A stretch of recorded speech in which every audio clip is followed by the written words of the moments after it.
about evolving and allowing. And that really is where, it's a process. It's not understanding spirit, experiencing spirit is not something that we can force. It's not something that happens consciously in the outer world. It's something that happens inside.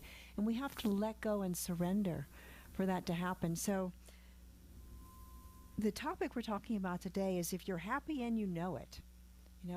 And when you're a child, it's so easy to let go. If you're happy and you know it, clap your hands. If you're happy and you know it, clap your hands. If you're happy and you know it, then your face will surely show it. If you're happy and you know it, clap your hands. And then stomp your feet and shout hooray, right?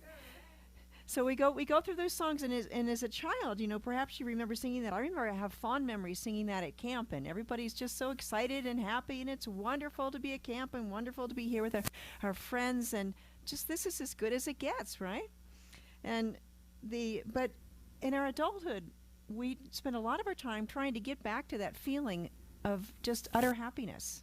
And it seems like there's a long way to go to get from where we are to that feeling, and there seems to be a lot of stuff in the way. Ernest Holmes, in his book Help for Today, he said, "We should rediscover the youthful spirit of that childlike joy which gave us the energy, happiness, security, and faith we had as children." Right? That's what we're looking for. We felt it once, we want to feel it again. Right? So we pursue happiness in lots of different ways. So we start at the material level. When I had that new car, that new house, a new career, or maybe it's in relationships. If I have that new friend, maybe a soulmate, or maybe a new soulmate, that one wasn't quite right, or a new child, right? And we do great efforts to go through all of these things, looking in the outside world for happiness. But when we find whatever it is that we were looking for, it's not enough. There's something more that we're looking for. We can climb Mount Everest, and it's still not enough. Now, there's a song that, we have the one from childhood, and there's one more recently that captures that feeling of happiness that we've been seeking, and a happiness that lasts, that isn't conditioned on what is going on outside of ourselves. It's a feeling of being in that divine presence that's pure joy, pure love, of being alive and connected to the One. And so I'd like you to listen to this song by Pharrell Williams. It was used in the movie Despicable Me, and I think it's been sung many times by people that are and very happy or wanted to be happy. So enjoy. So happy. I'd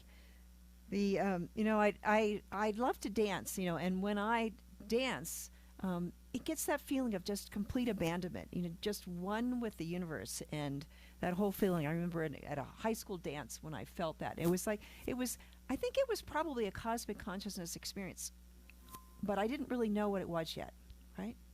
And so it's a something of just being fully present. It's like happiness is the truth of who we are, what life is, right? And I remember watching my daughter when she was in high school. She was on the hip hop team. And so she danced out on the field with this hip hop team, and she just loved it. It was about feeling alive to her. There was a lot of stuff going on in her life. She'd lost her dad and my husband and first husband, and this is what gave her joy, right? Of just being there with her friends.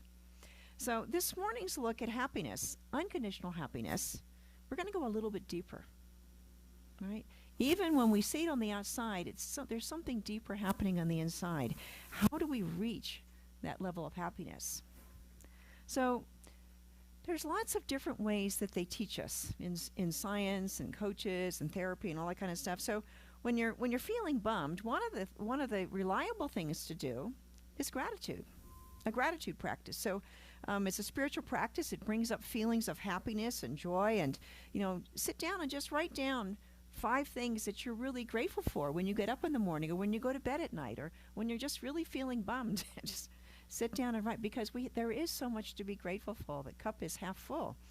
And Brene Brown, in her book, The Gifts of Perfection, she says, in addition to creating happiness in our lives, cultivate the spiritual practices that lead to joyfulness, especially gratitude.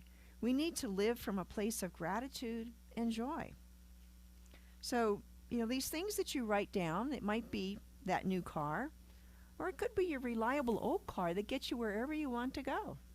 Right? It might be things like seeing the sunrise or the sunset. Especially better if you're seeing with someone special, right? But you can be by yourself. It could be that delicious meal that you shared with a special someone at Sol Domain, or maybe a picnic on a mountaintop, right? It could just be someone's smile that fills your whole being with love. Right? One of my favorites is just sitting there with your morning coffee or tea and just being fully present. Take your time to just savor the moment and your connection with life, to just be alive. I think that the special connection with coffee and tea is partly just because you take that time to be fully present. It's not just about the tea or the coffee. It's about that feeling that we take that time. There's lots of rituals that can foster self-care and happiness.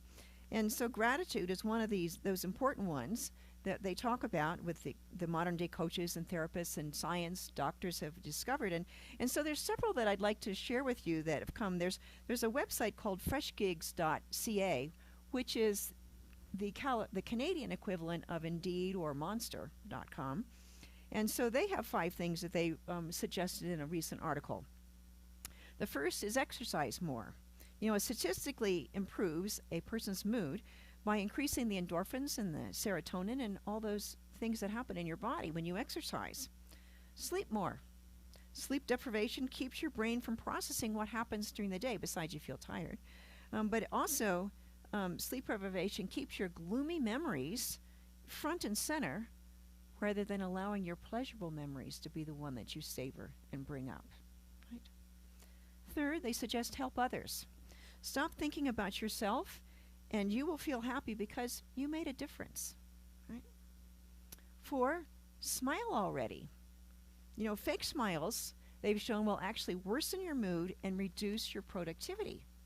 But if you have a smile based on cultivating something positive, like a memory of a great vacation spot or your child's soccer goal that they just did, that will improve your mood and your productivity. And finally, be grateful, that we've already talked about. Now, there's another website, verywellmind.com, and they've on there they talk about how it's not just money and lifestyle that leads to happiness, that's ephemeral, but it's the simple experiences that are more important. We are in charge of our happiness. So there are 5, very similar. Practice daily gratitude, again. Or 2, surround yourself with positive people. That's one reason we really like being around being part of this loving and enlightened spiritual community here at Center for Spiritual Living Tahoe-Truckee. Third, practice regular acts of kindness. Little things or big things. There's a 2000 movie called Pay It Forward. And this 11-year-old boy discovers that if he does one thing and pays it forward 3 times, and they pay it forward 3 times, it will take over the world eventually. And so it's all built around that idea. So, great movie to watch. The 4th one for them is spend more time with your family and friends. Now, therapists are recommending that one solution to the epidemic of depression that they've had among teenagers, maybe 30% of all teenagers right now are depressed, clinically depressed. And withdrawn, partly it's because of COVID, partly because they haven't been with their friends or been practicing learning how to be friends in a healthy way. But they found that engaging in joyful family activities is actually very helpful in getting them to move beyond that instead of being isolated in front of those screens for so much time. And then finally, their 5th one is invest in experiences, not objects. One reason we have so much inflation right now that during COVID, when people have been at home, they've been buying stuff that got sent by Amazon or whomever. And rather than going out to restaurants or yoga classes or vacation, they've been listening to online gurus without being together in spiritual community, right? And that wonderful feeling of being together. So it's experiences are something lasting, those Kodak moments that just stay with us their whole life. So when we're looking for happiness, though, these are all these activities. So we've moved from the material world of having into the world of doing that all of the therapists are talking to us about in science. But in spirituality, we move to that inner level, that level of being, right? And that's who we are, who we really are. And that also takes us deeper. It's an inside job. Now, in the reading this morning from The Untethered Soul by Michael Singer, he asked the question, do you choose to be happy at all times, regardless of what happens in your life? That's a pretty lofty goal, right? And, you can do it by just doing a spiritual bypass. When you have this great sadness happen in your life, you can just sweep it under the rug. I'm tough. I don't have to grieve. I don't have to, And that's not what we're saying at all. It's not ignoring those feelings and those experiences. Yes, those are a part of life. But that's also an opportunity to go within and connect with spirit, and knowing that you are spirit going through this. When someone passes away that we love dearly, they are still part of spirit. We are part of spirit. We are all part of the one. There is still a connection at that spiritual level, right? Life goes on eternally. And so, but it's a transition. It's a grieving process. But there still can be this feeling of bliss and joy that's through that. You know that it's a transition. You know that it's that there is something greater to life which allows you to be grateful for what you've had in this life, and to be grateful for for the memories and what is coming next. As adults, those times of carefree and exuberant times, they do feel farther apart, though, than when they did when we were children. You can't just turn it on and off quite so easily. And whenever we do feel wildly happy, there does seem to be something that comes along to undermine that happiness, like somebody dying. And it could be something major like that, or ending a relationship, or losing a job. Or it could be just something minor like getting cut off in traffic, or maybe you burn the dinner.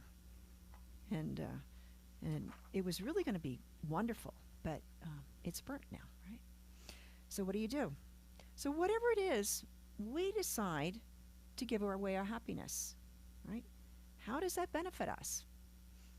How we have made our happiness dependent upon other people's behavior, or maybe even our own behavior, right?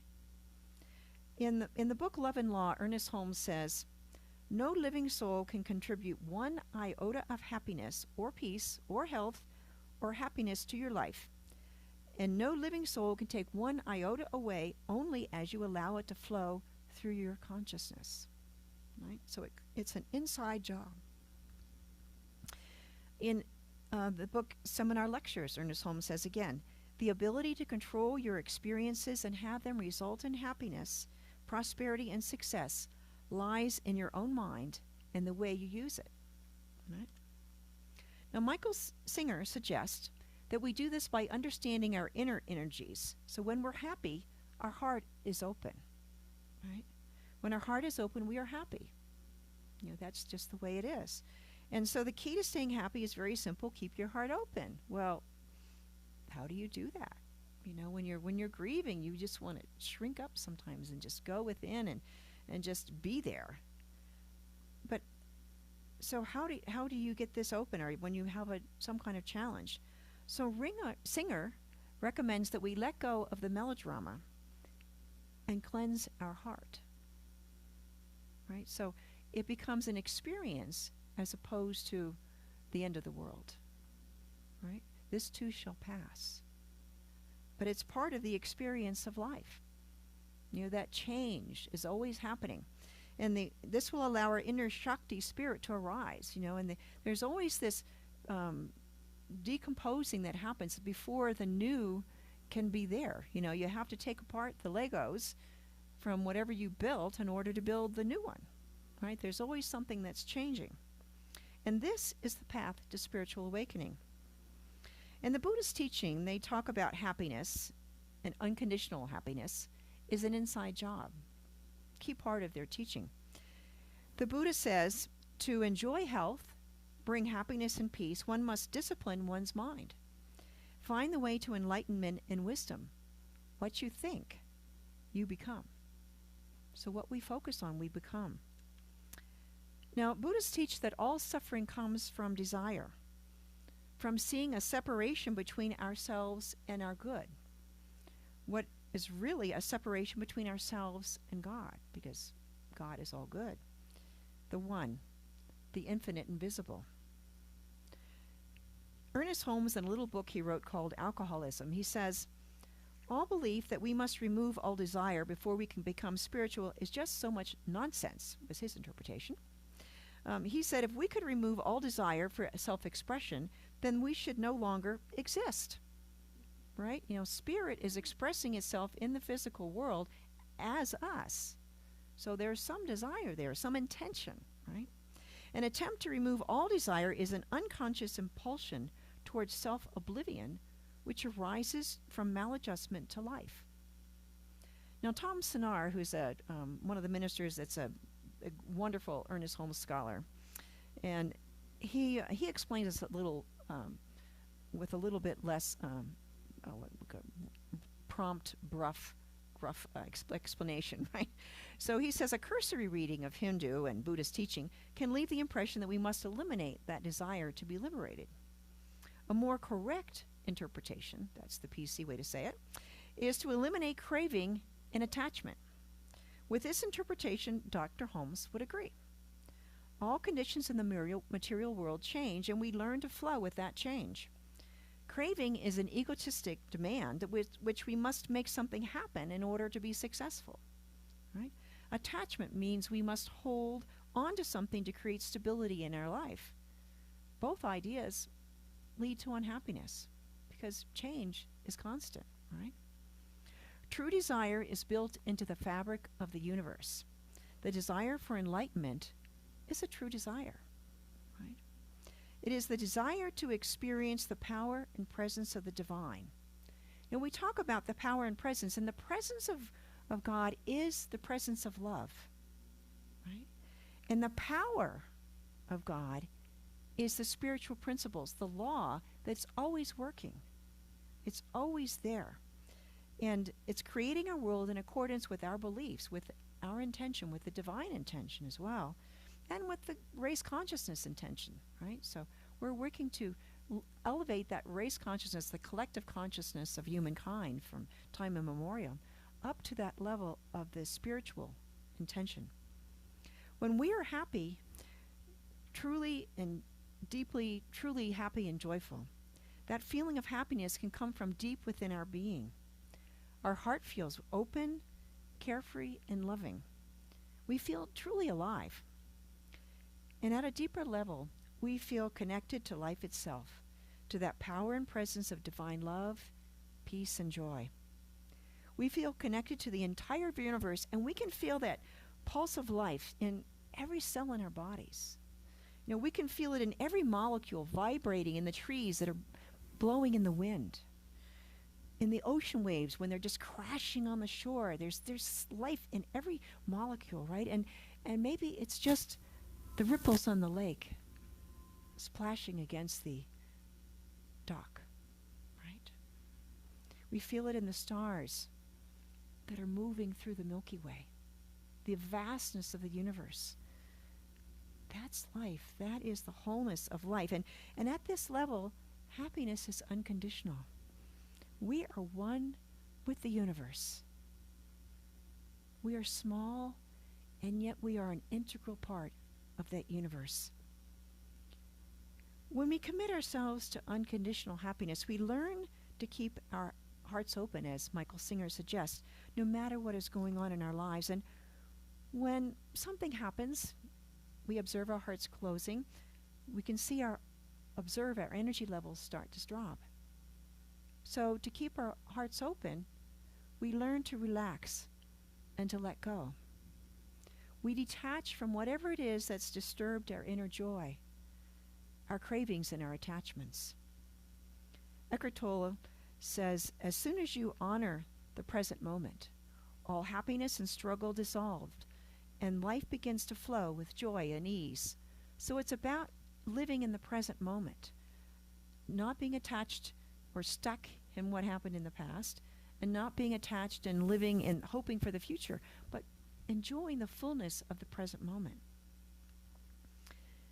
And as we do detach and stay in the present moment, we discover that blissful joy of being centered in God, in the One.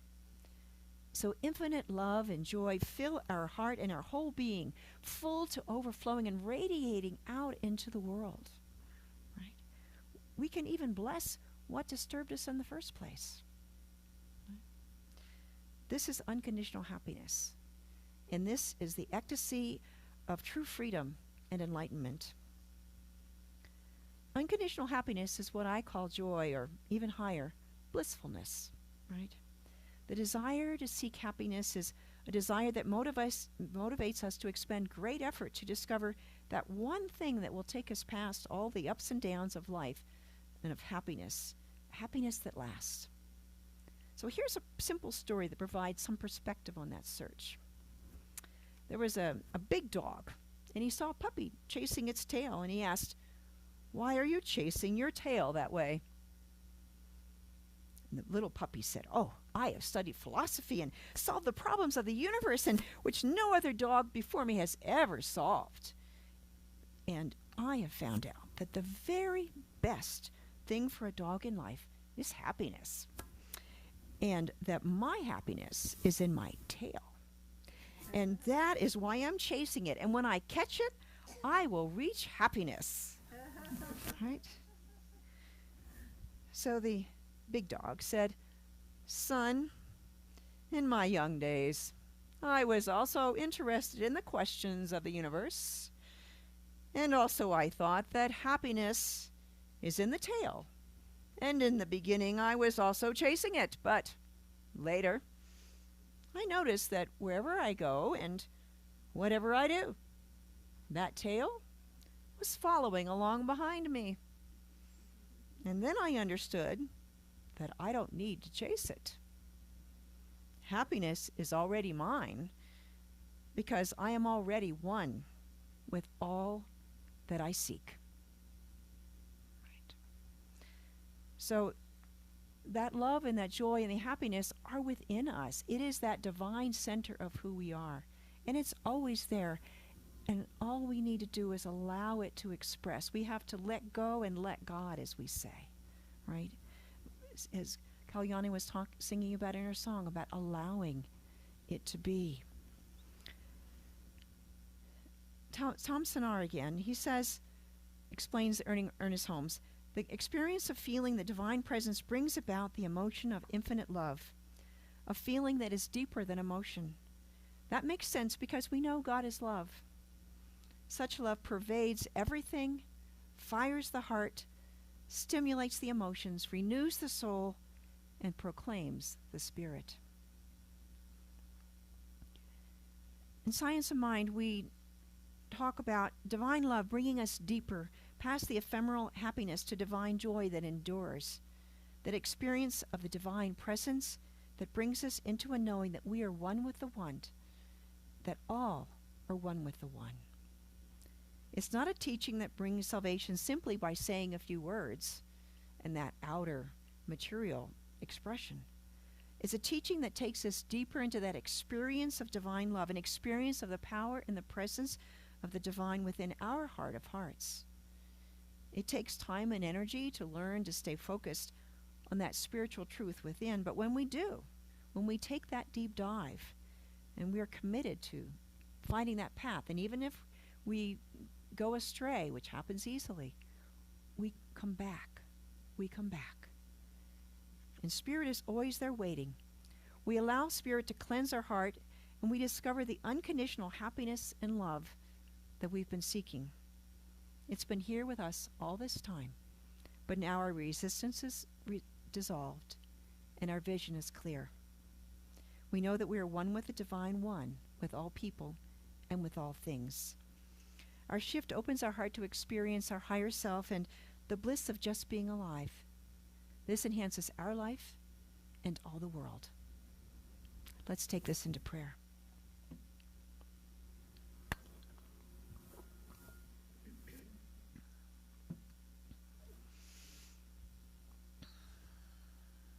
So in this moment, we feel in our heart of hearts that feeling of joy, of bliss, that is always there.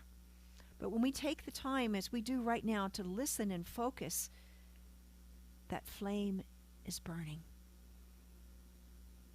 Gently, constantly, reliably.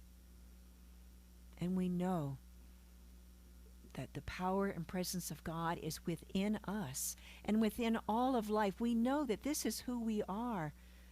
And as we let go, we let that joy come to the surface and express itself through us and as us with abandon. And that feeling of bliss heals our every thought, word, and deed within our being. It heals our body. Each cell vibrates with the joy of knowing exactly what it is, of knowing that divine pattern of health and strength. And it is good. And in our mind, all of those thoughts, they now align with this higher concept of who we are, just as those magnetic filings align with a magnet. And so there is this feeling of ease and clarity and peace and deep understanding within our minds. And within our words that we share with the world, there is this vitality, this understanding, this deep inner peace that is unshakable that we share. And in our interactions with each person in our day, we recognize that same love and presence within them. And we call it forth. And together we dance together in unconditional happiness. And as other things come to the surface to be healed, we are able to stand strong, grounded in spirit, grounded in that love and peace, and elevated to the heavens, one with all of life, allowing it to just flow through us and as us, and know that it is healing and dissolving and being released as that truth of this person's being is coming to the surface. And it feels so good to watch and observe